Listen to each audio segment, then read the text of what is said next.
একজন মানুষ বলছে, ভাই আমি কবর আযাব বিশ্বাস করি না। আমি তাকে বললাম কেন? একজন নাস্তিকের সঙ্গে মানে অনেক জায়গাতে আলোচনা করার সময়তে একজন মুসলিম ভাই সে বলছে আমি কবর আযাব বিশ্বাস করি না। আমি বললাম কেন?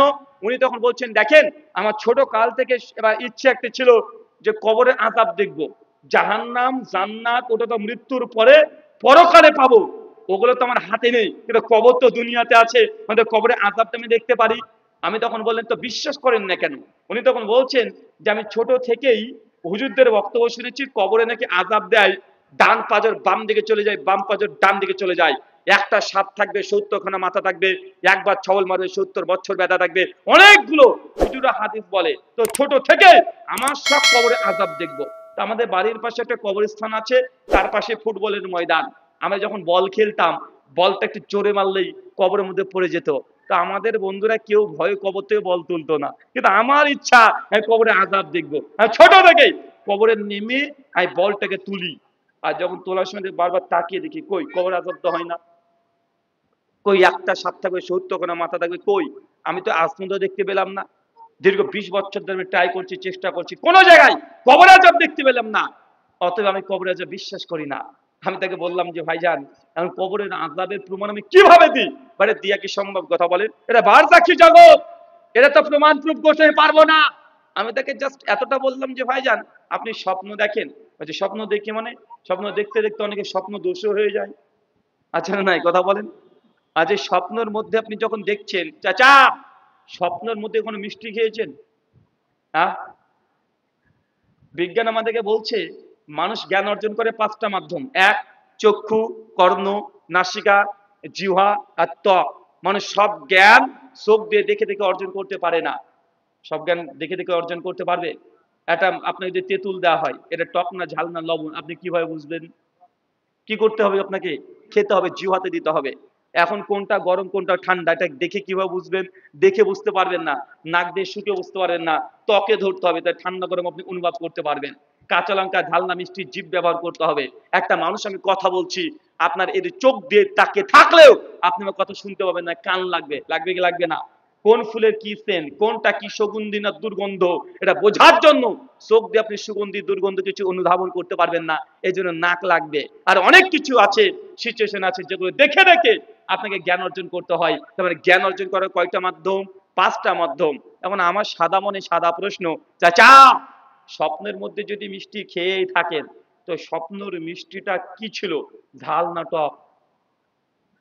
বলেন তো। স্বপ্নের মিষ্টি ঝাল হয় না টক হয়? মিষ্টি হয়। কেন? স্বাদ নেওয়ার জন্য তো জিভ লাগে। স্বপ্নে আবার কোন জিভ ব্যবহার করেছেন?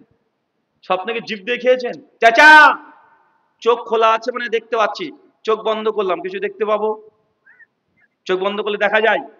কিন্তু স্বপ্ন কিভাবে দেখেন? চোখ খুলে না বন্ধ করে?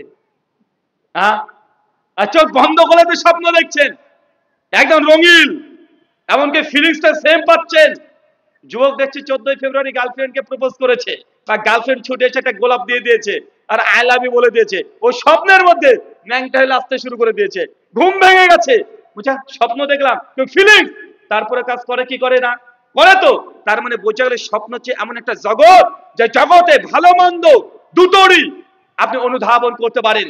যদি আপনার সঙ্গে ভালো কিছু স্বপ্নে ঘটে, আপনি সে ভালো ফিলিংসটা অনুধাবন করতে পারেন। আবার খারাপ কিছু যদি হয়, যে সাপে আপনাকে কামড়াচ্ছে, সাপে তাড়ছে, আপনি বাপগো মাগো করে চিৎকার মারছেন, ভয় পাচ্ছেন, বা এরকম আছে না নাই? আপনি স্বপ্নের মধ্যে দেখা যাচ্ছে গাড়ি চালাচ্ছেন, মোটরসাইকেল, হঠাৎ করে অ্যাক্সিডেন্ট করেছেন, সঙ্গে পা উল্টে গিয়ে মোটরসাইকেল ভেঙে আপনি উল্টে পড়ে গেছেন, পা দিয়ে রক্ত বের হচ্ছে, ব্যথা স্বপ্নের মধ্যে অনুধাবন করতে পারেন কি পারেন না? আপনি পারেন।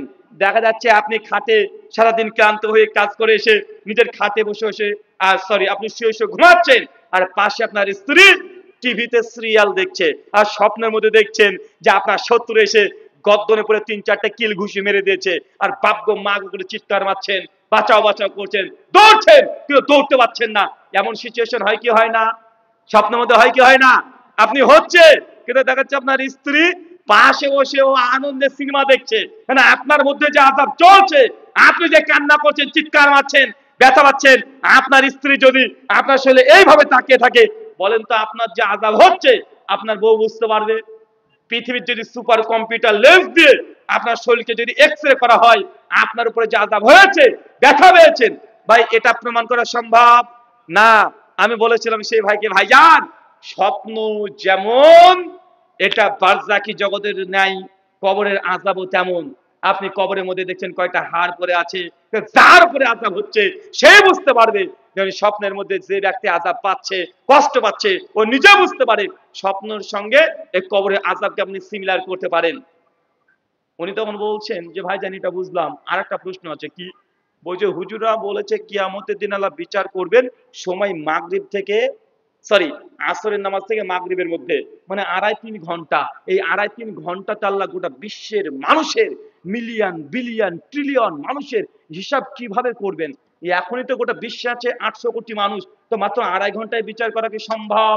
এখন দেখাচ্ছে আল্লাহ কাছে যদি ভুল বিচার করে দেয়, দেখে একজন সত্যি জাহান্নামী কিন্তু ওকে যদি জান্নাতি করে দেয়, তাহলে এই হিসাব আল্লাহ এত দ্রুত তাড়াতাড়ি কিভাবে করবে? ও চিন্তা দেখেছেন, আল্লাহকে নিয়ে চিন্তা যে আল্লাহ কিভাবে ও বিচার করবে। ও মনে করছে যে আমাদের ভারতের হাইকোর্ট জজ কোর্টের মতো উকিল আল্লাহ, আল্লাহকে ওরকম সমকক্ষ মনে করেছে। আমি তাকে বলেছিলাম, ভাইজান যখন আপনার জ্বর হয়, আমাদের জ্বর হয় তো চাচা, হয় না?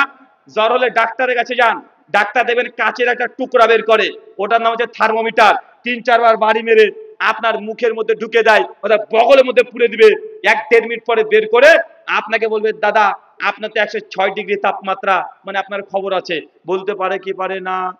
তো আপনার খবর আছে কি না, এটা থার্মোমিটার যন্ত্র দিয়ে শরীরে যদি তাপমাত্রা মেপে যদি ডাক্তার বলে দিতে পারে।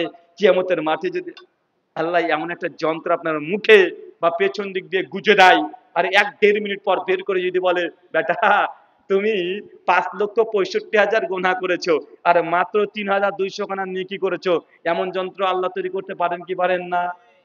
তো আপনার পাপ গোনা নেকি মাপার জন্য আল্লাহ মিজানের পাল্লা তৈরি করে রেখেছে। আপনাকে অত টেনশন করতে হবে না। আল্লাহ প্রত্যেক অনু পরমাণু আল্লাহ সুবহানাহু ওয়া তাআলা নোট করা আছে ফেরেশতার মাধ্যমে। তাই আল্লাহ কত দ্রুত হিসাব করতে পারে, এই টেনশন করেন না। তাই যারা মনে করছেন মৃত্যুর পর কবর আযাব নাই, পরকাল নেই, এটা অযৌক্তিক বিশ্বাস।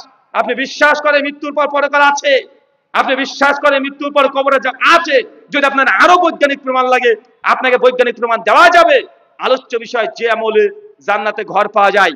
3 জন ব্যক্তির কথা আমরা আলোচনা করেছি যারা আগে থেকে জান্নাতে ঘর পেয়ে গেছে। এখন আপনাদের মধ্যে কে কে জান্নাতে ঘর পেতে চান? একটু হাত তোলেন তো। কে কে জান্নাতে ঘর চায়? কে কে চায়? দেখেন এরা জান্নাতে ঘরও নেবে না, মানে হাত তুলতে প্রেস্টিজ। 2 হাত তুলি সকলে। আল্লাহ তুমি কবুল করো, আমিন। হাত নামিয়ে নেন। আমি মাত্র 4টে আমল বলবো। কয়টা আমল?